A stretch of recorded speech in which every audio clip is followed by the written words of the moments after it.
Hey everybody, good morning. Kevin Shortell here. Wanted to do another Water Cooler Wednesday for you here. It's Wednesday, September 17th. Just going to be me today, and I'll keep it brief.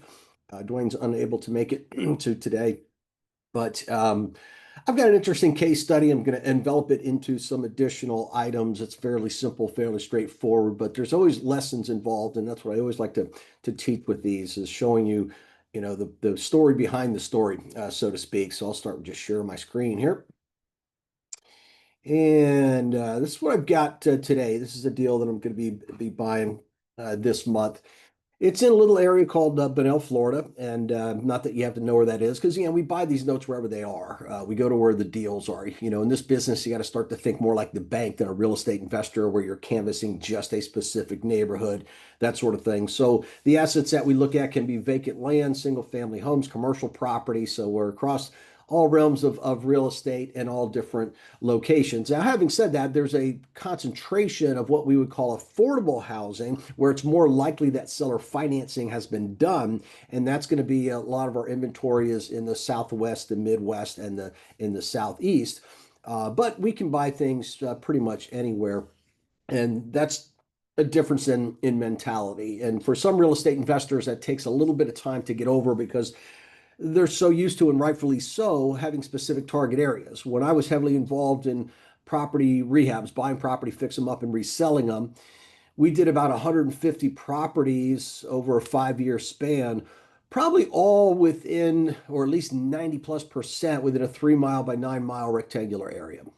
And we chose that area very, very specifically, without going into all the details of that. But we specifically chose that area canvas. And I knew that area like the back of my hand. And that's what happens when you study a market like that. So I knew right away what a price should, it's going to cost to rehab stuff because all the homes were similar. I knew what it cost to buy them, fix them up, resell them, what the time frame was. And it just became easier and easier to do, hence doing about 150 properties in a relatively short period of time. In the note space, you go out to where the deals are. So you can learn localized markets today simply by combining AI with local boots on the ground, getting BPOs done. Those sorts of things can be boots on the ground kind of people. We can then get on all kinds of websites, including AI websites, to study the marketplace, demographics, whatever you want to do, to be comfortable with that area. So things like days on market, all that stuff are not a mystery anymore because we have access to information. So that's what enables you to jump out to different places. Now, this happens to be within driving distance of me. Well, I guess everything is at some point, but within a reasonable amount of time. This is an hour and a half, 2 hours away from me. And if I wanted to, I could go up there. But again, why? I don't really need to do that. I'd rather pay somebody else, run their valuation model, send it back to me, and I don't need to take my time to go up there and take a look at it. So this property is kind of interesting, and it brings out a couple of things, which is how do we value these notes? There's no scientific formula. There's really not. It's very similar to appraising. I used to be a commercial real estate appraiser and did some residential real estate appraising as well. And we were always trained, and they're still trained this way today, that appraising is an art, not a science. I mean, it's not just completely based on numbers. You have to give your own personal, professional opinions on certain things. And that's what tweaks the valuation models. In evaluating or appraising, assessing the value of a note, you do the same thing. So it's very similar to what you would do with real estate. Values in real estate are kind of in the eye of the beholder within reasonable bounds, right? And that's what we look at with the note space as well. With the note space, we look at the real estate because that's our collateral, but we also look at the note itself, and evaluate that. So you start to weigh out, and I always got this idea of pretend you're the pendulum in the middle of a scale. And what you're trying to do is weigh out for you the things that are helping the value and hurting the value of a note. Because there's no, perfect note out there. They all have things that, balance out. So we have to look at those items and discuss what those are. So I'll go through and point those out as I go through. But basic numbers on this one are pretty straightforward. The property, there it is right there. The property itself is worth the land only about $40,000. So twice what we would have in this deal. So the first thing we look at again is investment to value ratio. Where's my risk model here? Well, my risk is if they don't pay, it's backed by land only that would be worth twice that. Now this land does have an improvement on it, which adds some value as well, but I'll point that out in just a minute. It's being sold at a discount, a slight discount, but it's got so much seasoning. The person's been making payments since 2020. And there's a very strong payment history on this one. And that's a compelling reason. So again, if we're starting to weigh these things out, what do I like about it? What don't I like about it? It's already written at 12%. So I know my return on investment is going to be higher than 12%, which is a very strong thing. So I've got a great return. I've got very low risk. I'm buying it at a discount. I've got a lot of seasoning and I have a very strong payment history. They pay on time. And so the valuation, oh, sorry, the valuation here is 30,000. I think I said 40. Sorry about that. So the land alone is about $30,000. Okay. So, you're looking at, all right, it's just the land is 30 grand, but this one's improved and it's owner occupied. Well, the improvement is not really what I like to see.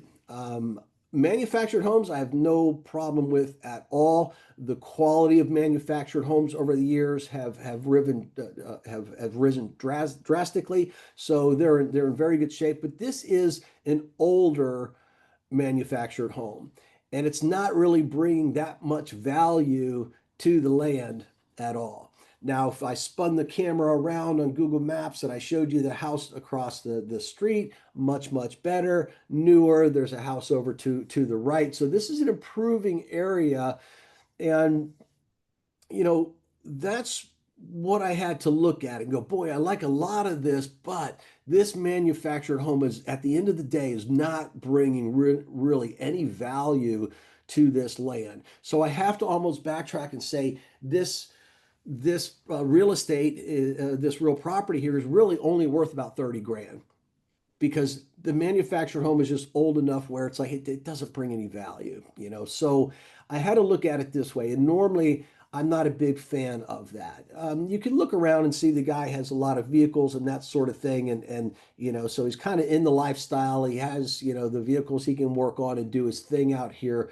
And he's been there for a while. I looked up his previous residence, which was also a manufactured home closer towards the beach, just a little bit more out in the country. But he did put in a new well system on there, new septic system. So he has invested some money in that. And I hope the long-term play might be, well, eventually maybe it'll bring a newer manufactured home or something out there. So that's the drawback on this. So you've got to look at that dynamic and say, is that worth it or not?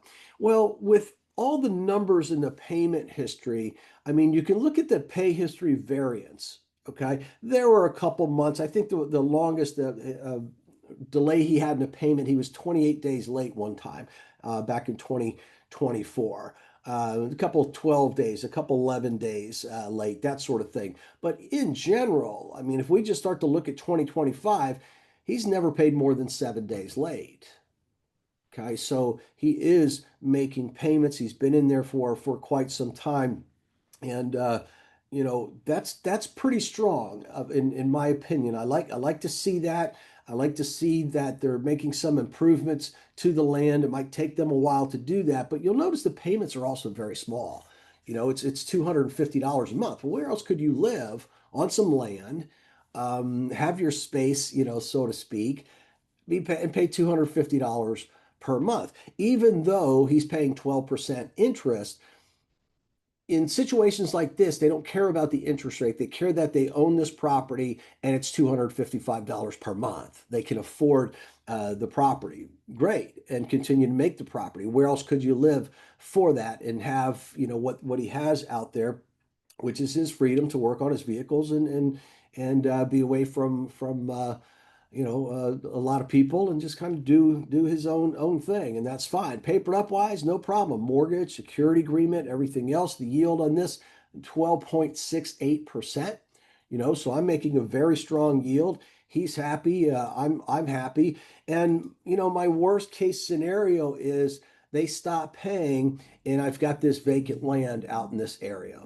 But I know the land value's about 30,000 bucks. I believe that's going to continue to go up a little bit. But could I buy a new or used manufactured home and put it on this property and improve the value pretty dramatically? And the answer is yes. I believe I could do that at a very reasonable cost if I had to take this back. I don't see it going that way. It's very affordable. The person's been making strong payments on it, and I think this is just going to be a nice little long-term note. Now, what I might do with this one is sell a partial to somebody. After all, there's still 295 payments remaining. But overall picture, when you think about this, you go, gosh, it's a small investment. Where else? I'll put it to you this way. Where else could you invest $23,000, make almost 13% on your money, and it's secured by something that's worth more money than you have in it? You've got that security. I, I would challenge you to, oh, and it pays a monthly passive cash flow. Where else could you do that? That's what you need to think about as well. It's just a really small, easy deal that you can continue just to stay and pay. And again, if I want to get a little creative with it, I could sell a partial, get my money back or a lot of my money back on a deal, and just make it work. So pretty simple, pretty straightforward. And again, having to weigh it all out. There's some things particularly I don't like, and that's the improvement there, manufactured home, but the numbers, the pay history, and all that for me bolster that up enough. Now, I mentioned you're the pendulum because there's going to be some people who would look at this and say, no, I wouldn't do it. The real estate's not good enough for what I'm looking for. There's other deals and that sort of thing. And you know what? They're not wrong. So this is one of those areas where it comes down to individual risk tolerance.